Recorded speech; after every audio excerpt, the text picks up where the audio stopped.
Hello and welcome to my channel, and today we are filming my June TBR. Two things. One, I am sorry if the camera is tilted weird. I don't know what's going on with my ring light right now, but it is refusing to stay at an angle that makes sense. Second of all, if you can hear mumbling or yelling in the background, Benson and Connor are downstairs filming for New School Arcade, so that's just what that is. And I'm upstairs trying to film a couple of videos so that I can actually have content to edit and post. Alright, now let's talk about my June TBR. Surprise to no one, I did not finish my June TBR. Once again, please no hate to Benson. Any book that they picked for me was purely out of love, was purely out of memes, or was purely out of fun. Like, that was literally the whole intention with that TBR. I knew going in that Benson was going to try and push me to read the biggest books on my shelf, because that's just the kind of fun, silly, goofy relationship we have. No hate to Benson. None. Purely jokes, purely memes, purely love. But no, I did not finish my June TBR. Mainly because I had a lot of reading plans in June that just didn't end up working out the way that I wanted to, even with the giant TBR attached to it. I was just not really motivated to read anything, much less the books that Benson chose for me. So that's mainly why it didn't work out. If I had prioritized a lot of the books on my TBR more than I did, then I definitely could have done it. Totally could have done it. I was so close to completing Lord of the Rings. I had like 2 hours left in the audiobook for Two Towers, and then my Spotify hours ran up for audiobooks. If you don't know, on Spotify, if you have a premium subscription, you get a select amount of hours towards audiobook listening, and I was listening to the audiobooks for Lord of the Rings, and that's what happened. I listened to the entire first book on audio and listened to like 80% of the second book. So that's mostly why I didn't finish it, is because the audiobooks were not on my side. Everything else I didn't really, well, the ones that I didn't finish, I didn't really finish just because time and effort were not on my side. Otherwise, I finished everything except for 3 books, and those were Lord of the Rings, The Bone Ships, and Dungeon Party. So it was still a pretty decent TBR, still a pretty decent effort, just, you know, not the full TBR. Once again, we have my handy dandy bingo board to help us keep track of all of my bingos and my book buying. I don't imagine we got that many this month. So as always, starting with the top corner, we already discussed I did not finish my June bingo board, but I did read an audio which was not on my official June TBR.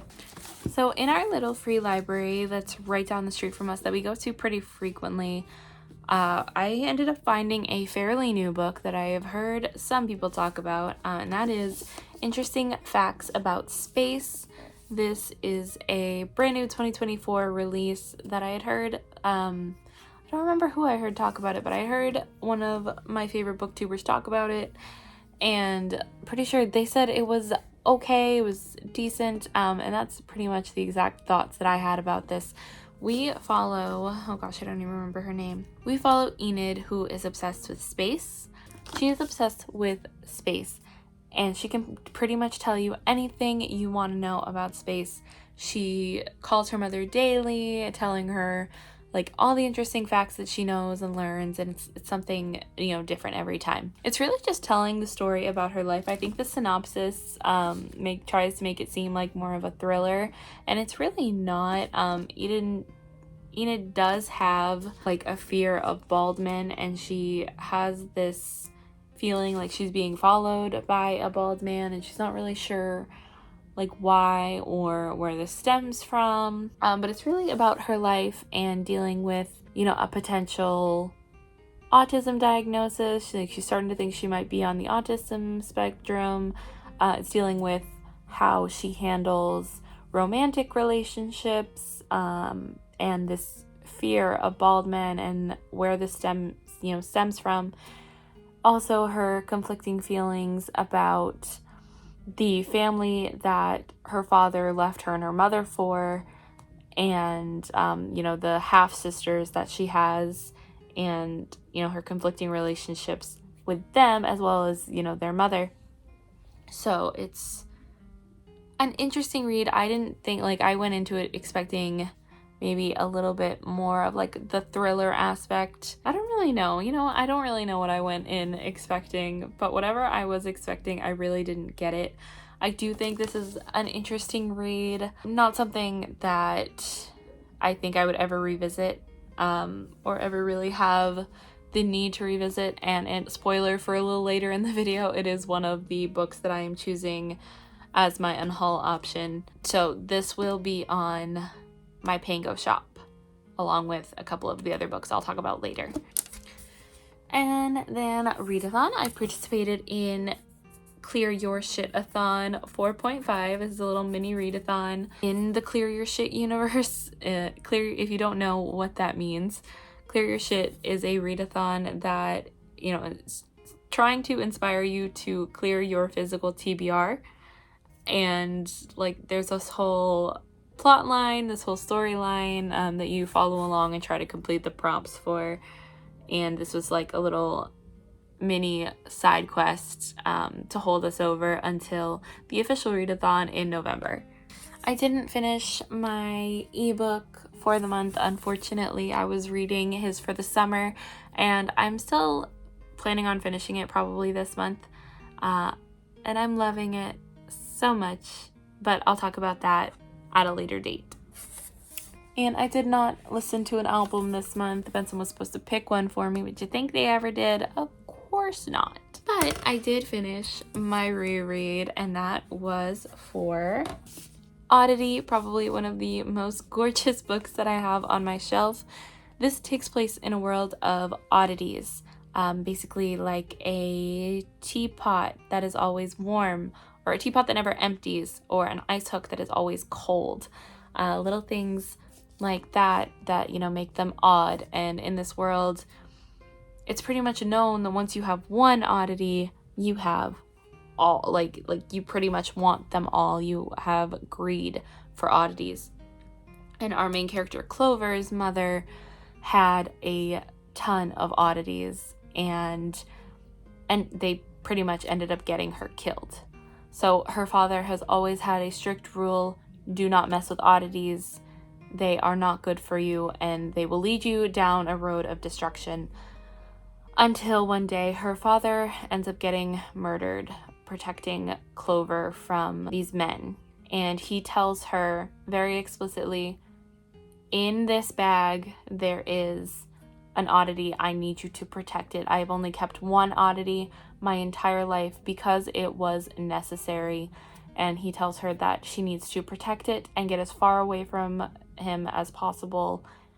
And then he unfortunately passes away, and she spends most of the book trying to figure out what the oddity is and how they can protect it, and why it was so important that her father had to die for it. I loved this book just as much the second time as I did the first. I listened to it on audio the second time around, and I feel like if you can, read it physically, because I feel like what makes this book so special are the illustrations all throughout it. Not only does it have a gorgeous cover, but it has such beautiful illustrations all throughout it, and really you get to feel for Clover, and you get to see what Clover sees, and it's just, I love this book so much. I wasn't sure how I felt about it the first time. I wasn't sure if it was going to stay on my shelf or if I would ever return to this world. I did, and I can finally solidify it is staying in its rightful place on my bookshelves. Video game, I played, oh gosh, I don't even remember what it's called now. Camaro? I'll post a picture over here. But it is a game where you play as the childhood best friend of a guy who wants to create a frog refuge. So you're trying to help him build this frog refuge, and you're trying to catalog all of these new different species of frogs, and you're trying to like breed them and create your own little frog sanctuary. Again, love this game. I have some complaints, mainly in, you know, the frogs' designs. There really isn't a lot of ways to differentiate the frogs, as well as, you know, one of your jobs in this frog refuge is to take pictures and to photograph these frogs, and there's not a lot of diversity in the camera poses, so that's like a downside, that's a complaint, but other than that, it is super fun, it's super cozy, the story is very easy to follow, and it's very calm. I won't say it's very engaging. I feel like engaging is making it seem like you're going to be sucked in there for hours. It really isn't very engaging, but it's a great game to play if you want just mind-numbing fun. Nonfiction, I have my copy downstairs, but I ended up reading All Boys Aren't Blue. This is one, again, that I got from my little free library. This follows our author and, you know, his life experience growing up being a Black and queer child, and, you know, how that ended up shaping him to be the person that he is today. And I thought it was a very impactful, very important read. I listened to this on audio even though I have the physical book, and it is a very tough read. It is marketed as YA, which I think obviously it's a very, like, it should be marketed as YA, but there are some very tough topics that are mentioned here that did happen to our author, you know, from childhood into teenhood into adult life. So please, you know, be mindful going into that, because there are some triggering conversations that could be had. But I do think this is a very important and, you know, a very good book for teens and adults to listen to, especially ones, you know, that might need a little guidance or a little reassurance, that, you know, you might not be alone going through the experiences that you are going through or that you did go through. I really recommend. I don't know if I was ever planning on picking up this book. I had heard so many things about this book, and I just wasn't sure. Not that I wasn't sure if I would like it. Like, I did very much, like, it piqued my interest. I just never gravitated towards, like, buying a copy or even just downloading the audiobook.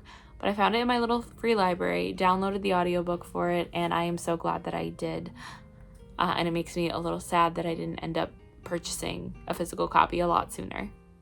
Date. Now, I don't know if I can really count this date because it wasn't just Benson and I, but we celebrated my birthday. So I'm going to count it because it was my birthday. Benson and I were supposed to go to dinner on our own and just have a little dinner date night. But a couple of our friends, my mom and my sister, ended up joining us, which is totally fine. Obviously, the more the merrier. We love the company. I'm still counting it as a date because, yeah, why not? Loved one pick brings us to our first bingo of the board. And technically Benson didn't pick this one for me, but again, I'm cutting myself a little slack because Benson picked the prompt and Benson picked the song that led to me picking this book, and that was Pestilence. This is the first book in the Four Horsemen series. First of all, I just want to say, this is not a good book. I am not recommending this to anybody. I'm not saying go into it and you'll absolutely love it. I am not saying that this is a good romance. This is definitely not a good romance. Not really a romance that you should want to root for. But I had fun with this. I thought it was, I had a very good time. I thought it was a really fun time. Now we're following Sarah, who takes it upon herself to try to kill Pestilence. Little does she know other people have tried, and now he's pissed. He pretty much begs for his life while she's trying to kill him, and she doesn't care. She doesn't really, she does care, but like she tells herself that she really needs to do this to save humanity. But Pestilence can't be killed. And now he's pissed. And she's the one that he ends up taking out his anger on. Well, not like taking out it. Like, he doesn't hit her. Like, he doesn't... Well... Like, the relationship itself is not abusive once they actually, like, get into a relationship.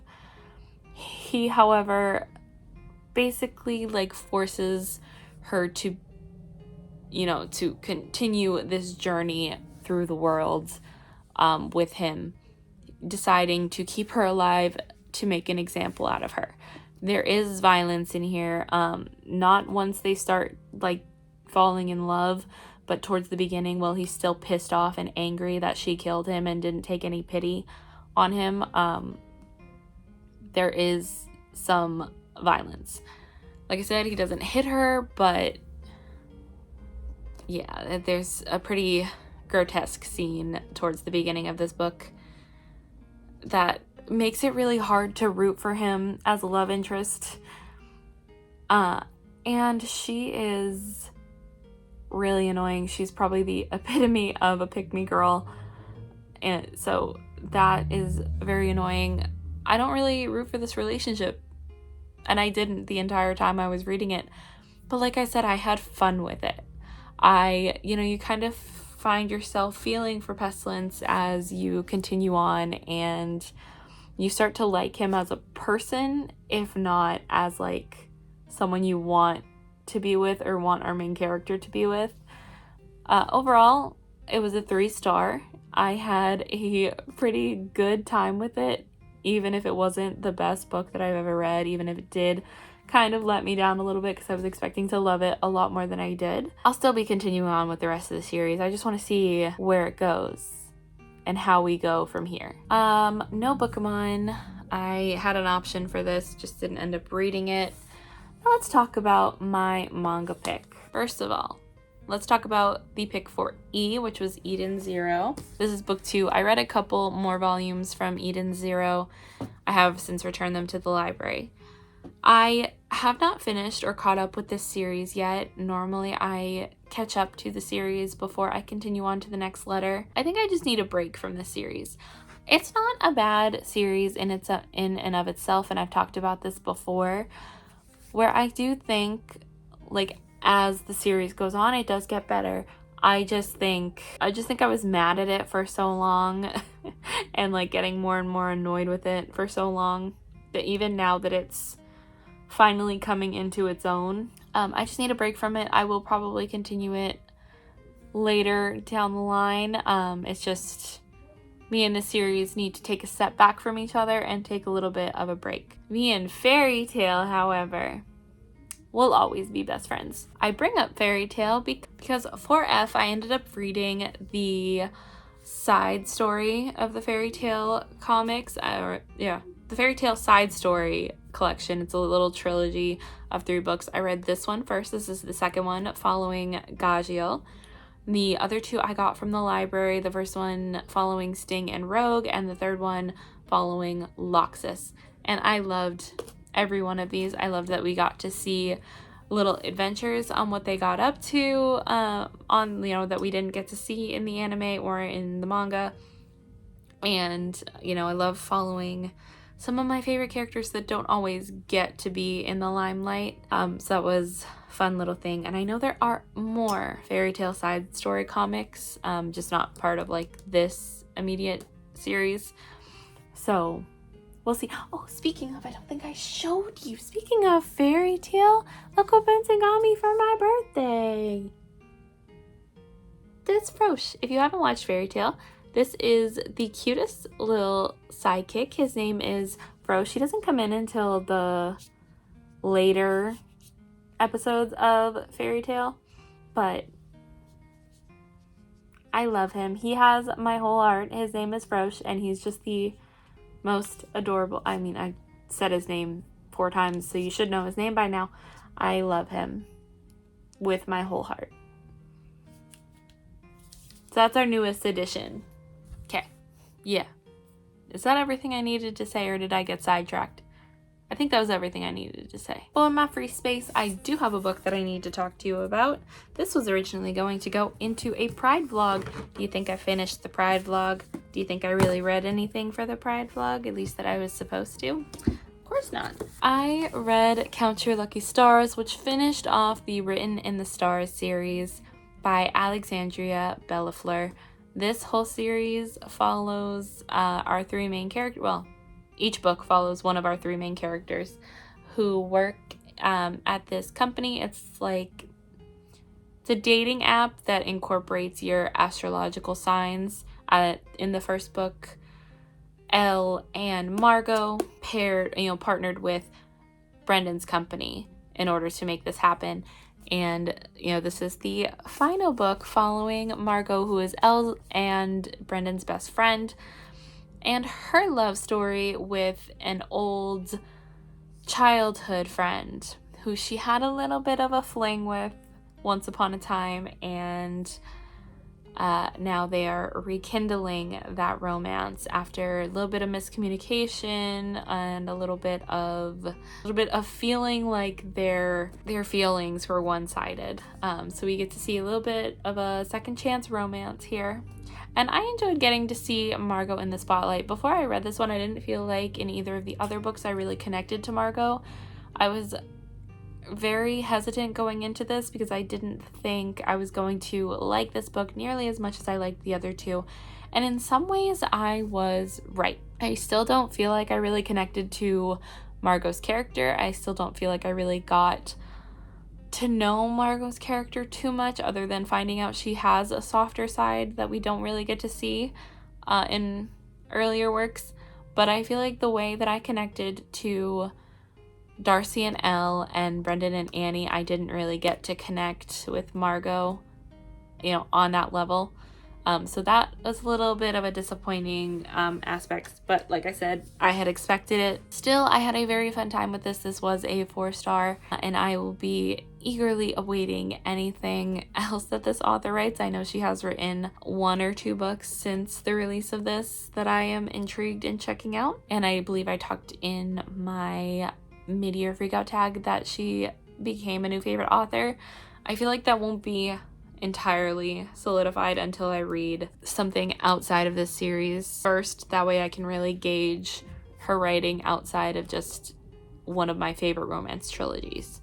No big book, but I did watch a new to me movie. Benson was supposed to pick one for me, but they didn't end up doing it.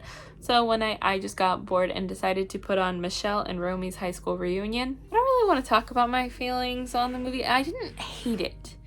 I just think it went by way too quick, and I kind of after how much everyone has hyped it up, I feel like I was expecting a bit more. Still had a really fun time with it. Would watch it again. I think I wanted more from the movie. For the first time all year, I finished a book club book. I ended up reading Icarus for Easy Cat's. His name's Jason, but his handle is Easy Cat. He is on TikTok. I ended up reading Icarus for his book club on Fable, and I loved this book. I feel like even though it is a YA book, I really enjoyed it. I feel like I have a soft spot for any book that is inspired by or reimagining any mythology, especially Greek mythology. So I really enjoyed this. I will probably end up purchasing a physical copy at some point when I am able to, because I do want to read this again and take my time with it. I was listening to it on audio, but I do want to reread this physically and actually sit down and take my time with it and not rush towards the end of the month. I thought the way the story was told, the quick chapters, but absolutely beautiful writing, that even though you read a quick, the one paragraph that was the whole chapter, it could pack a punch at the same time. Now this cover is gorgeous, but it's also very misleading. This is a very tough book. Please look up content warnings if you plan on reading it. I don't think it's super explicit. It doesn't go into a ton of detail on what is happening, but it is a pretty tough read when you understand what's going on and the things that are happening to both of our main characters. It is a very tough but beautiful and graceful.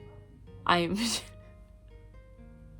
not laughing. I really hope you can hear them. Otherwise, it looks like I am laughing at trauma, and I'm not. Benson and Connor are yelling downstairs. Anyway, it is a very beautiful, traumatic, sad, graceful book, and I highly recommend it if it's a subject matter that you can handle. Okay, we're gonna go to self-care, and I've talked about it in vlogs, but I got my nails done. Aren't they pretty? These are supposed to be, you can't really see it in this light, but these are supposed to be starfish.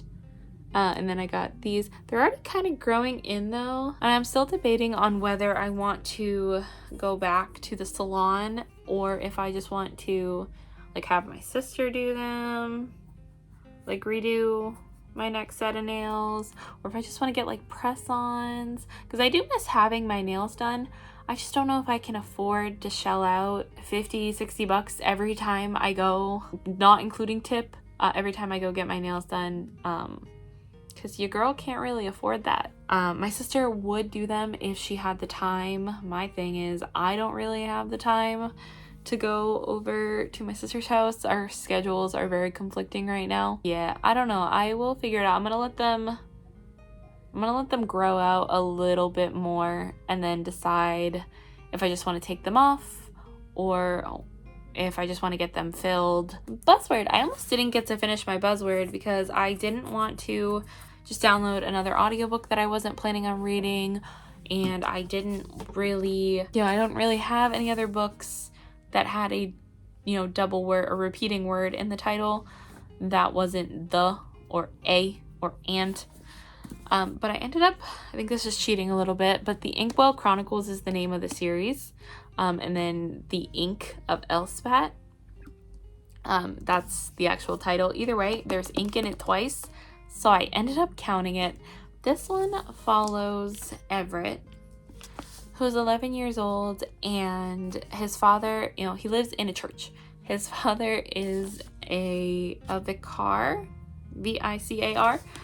His father works in a church, but he also does comic books on the side of this character who's kind of like a superhero, and Everett loves these comic books, and he's always trying to be like this comic book character that his dad writes and looks up to.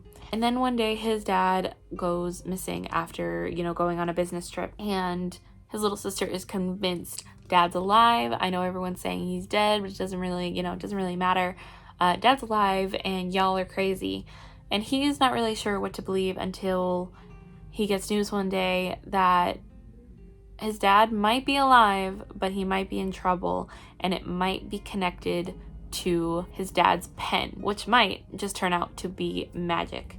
So they're on an adventure to go try and save their dad and figure out what's going on with these magical pens, or with this magical pen, and how they can use it to save their father. And I really enjoyed this. I don't know what it was. I feel like the pacing, I think the pacing was off. I do think it's very much like a setup book where we're getting answers to a lot of questions. I know there are going to be more in the series. There's already a second one at least. So I will be continuing on with the series to see how it evolves. But I feel like a lot happened in a small amount of pages, and a lot of questions were answered but kind of weren't answered. So I'm intrigued to see what I will think of this series going further. I uploaded a couple times and I have been keeping up with my editing, so I'm gonna count it and be nice to myself. Unwrap! So I did end up, unwrap brings us to our second bingo.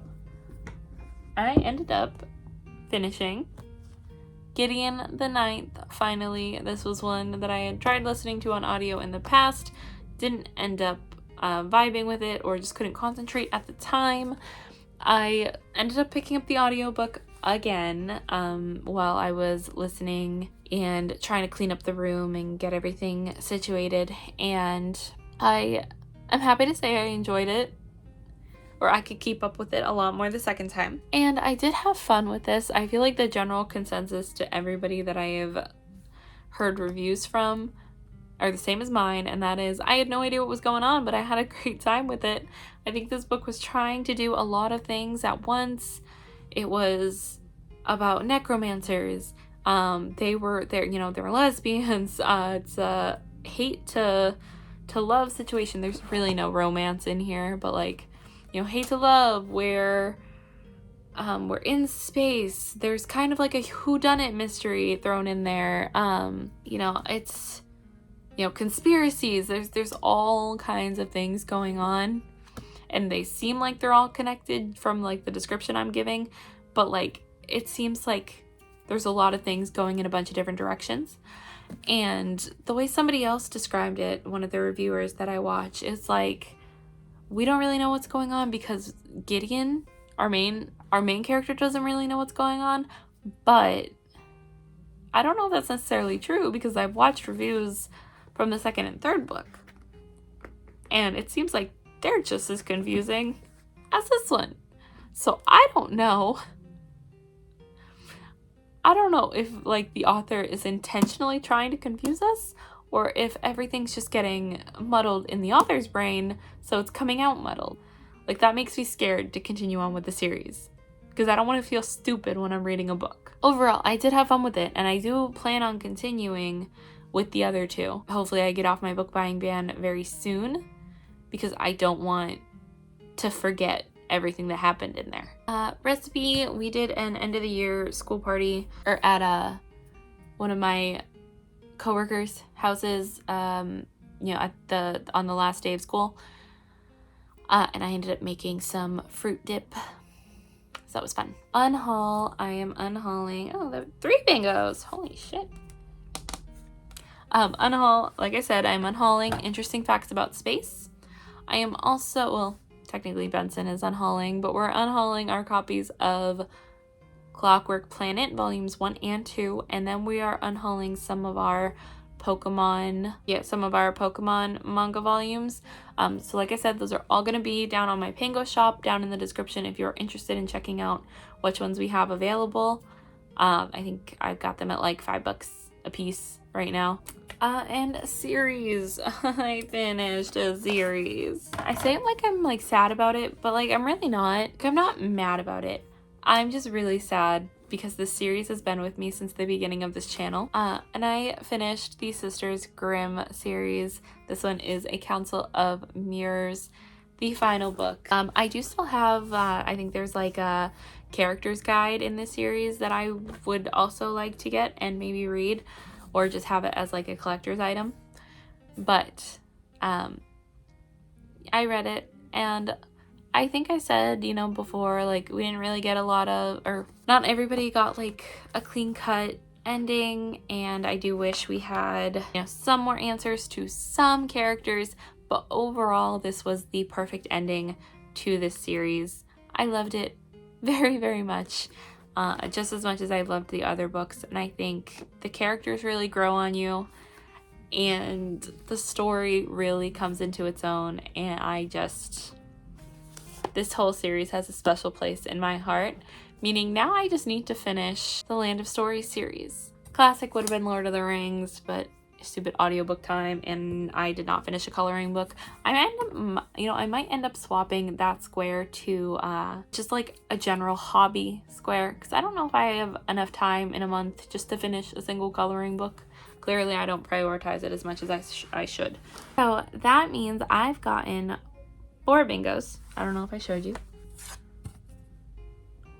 1, 2, 3, and 4. No diagonals this month, unfortunately. So let's go ahead and add those to our total.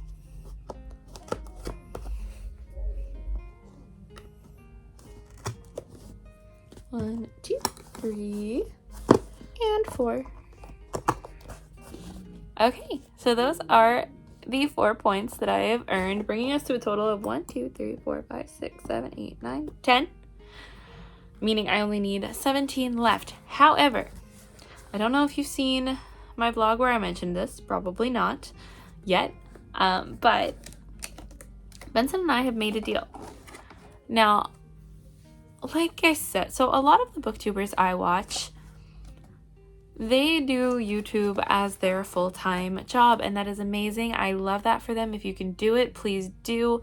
It's a wonderful thing to be able to work for yourself and to make a living doing something that you love. I have 2 jobs that do not include YouTube, meaning A, it is very hard to find time to, edit and to make content, and B, it is sometimes it's very demotivating. Sometimes when I have just worked the whole week, I really just want to sit down and read, but I also do really want to make content. I love making content, and I love making these videos, and I love sitting here and chatting to you about these books. So it is difficult, when I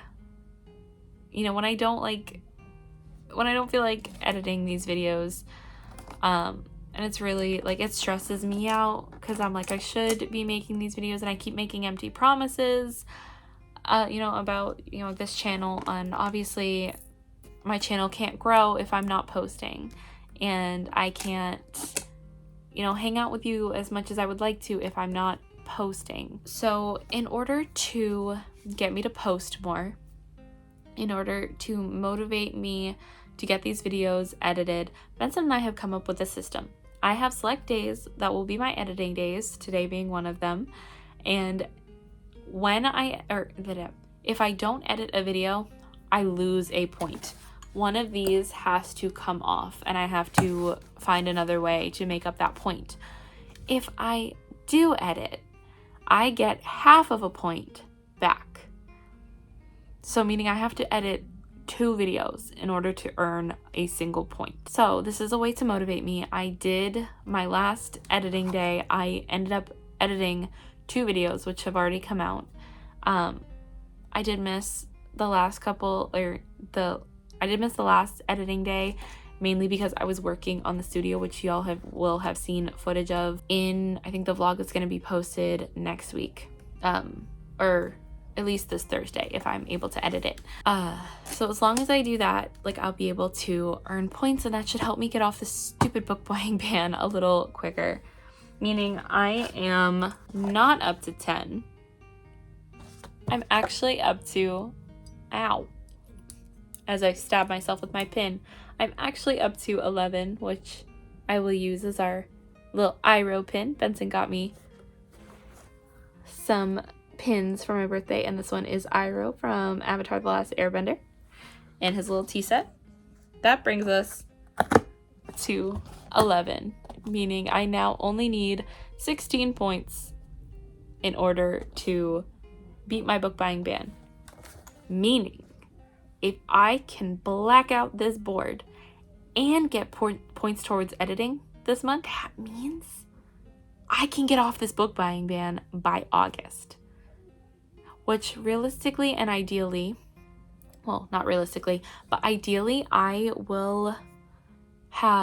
need to get off of this book buying before November, because in November is usually where I cut off my book buying so that I can focus on buying Christmas presents. And so if anybody does want to gift me books, not that they have to, but if they do want to gift me books, they are able to gift me books without worrying that I am going to buy the book first. My only exception usually is if I end up buying Christmas books, because no one really buys me Christmas books. I am hoping I can black out this board in July and get off this damn book buying ban and start earning points towards actually being able to get books. So that was my bingo board for July. This is a very long uncut video. Hopefully I can mark it down a little bit. But that is everything I did in the month of June. If you like this video, be sure to hit that like button and subscribe if you want to see more from me, as well as Benson and Connor, who are downstairs yelling up a storm. I will leave all of their links down in the description box below, as well as links to my social media if you want to get any more updates from me. But until then, I love you. Goodbye.